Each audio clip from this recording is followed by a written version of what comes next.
కొంతమంది ఫ్రిడ్జ్లో పెట్టిన బీరకాయల్లో ఉంటారన్నమాట, చల్లబడిపోయి. వాళ్ళు చల్లం ఉండదు. బ్రదర్ ప్రార్థన చేద్దాం బ్రదర్. ఏం ప్రార్థన బ్రదర్, మోకాళ్ళు నొప్పులండి.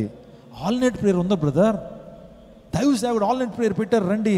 ఏం ఆల్ నైట్ బ్రదర్, మోకాళ్ళు నొప్పులు brother, sugar brother, BP brother అని చెప్పి ఆల్ నైట్ ప్రేయర్ రాడు. అంటే ఏమైపోయింది?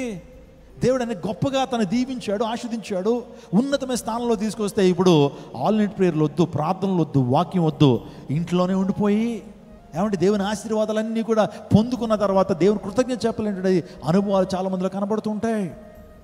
ఆత్మ ఏదో తీవ్రత లేదు, ప్రార్థన ఏదో తీవ్రత లేదు, ఆరాధించమంటే సరిగ్గా ఆరాధించలేనటువంటి అనుభవాలు.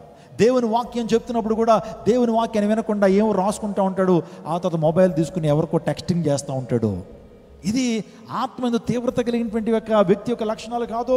ఆత్మ ఏదో తీవ్రత కలిగి ఉండాలా, ప్రభువుని సేవించాలా.